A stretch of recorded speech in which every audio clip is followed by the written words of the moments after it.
G'day, welcome back.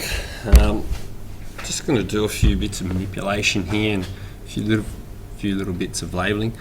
First of all, I'm going to come up to this view and I'm going to select a shaded view just to give it a more realistic outlook in my isometric view up in the corner there.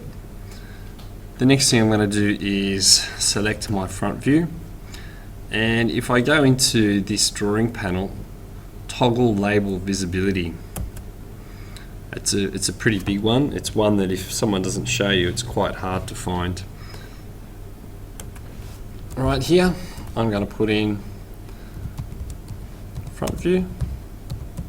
Now, if I click OK, you'll notice down the bottom we get front view and also scale 1:1.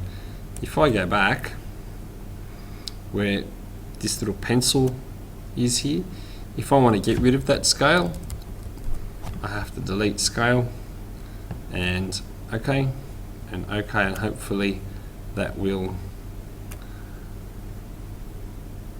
update, and it has. So we can do that for our top view and our side view. Same thing.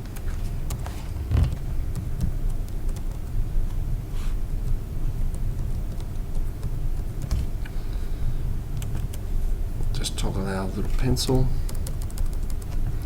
and OK,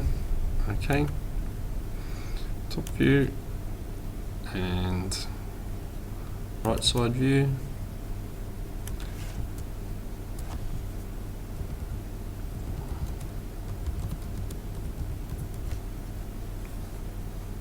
Again, I don't want that scale there, so I'll just go OK.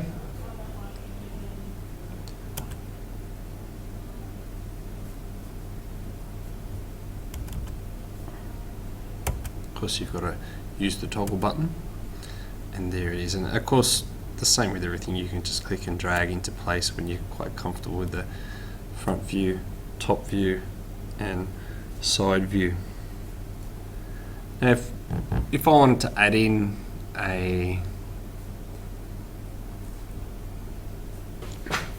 so then for argument's sake, if I wanted to add in a sectional view, I could just come up here, select sectional view, select the view that I want to use, come up, and you'll notice that my cursor turns into a set of crosshairs.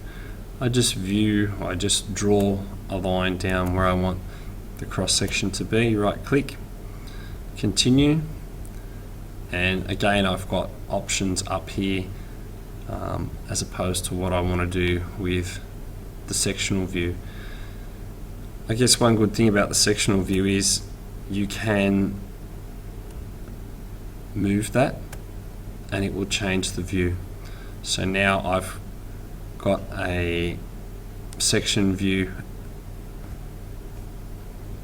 AA scale 1:1 next to it.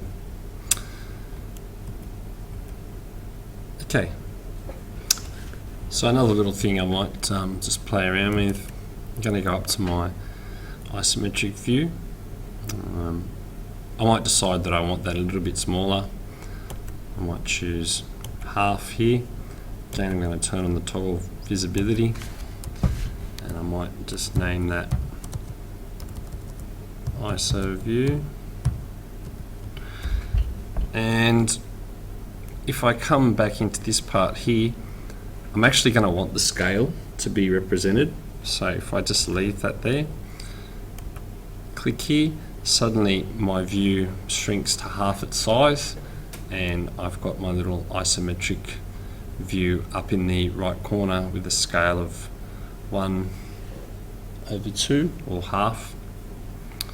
So next I'm going to talk about adding in some dimensions. Now you can choose dimension, and you can choose an individual dimension if you want to pull that out. Again, individual dimensions. So another way you can go about dimensioning is to use the retrieve function up here. Select your view. I'm going to choose the top view, and then it comes down to either select feature or select parts. So I'm just going to select the feature by highlighting, and then it displays all the dimensions that I can really get from that part. Now if you want to keep them, you select them. If not, you can get rid of them. So I'm just going to select and then go OK, and there's all my dimensions. All pretty easy to move around, in and out, up and down, and you can really adjust your drawing to the way you want it, set out. It's all pretty simple.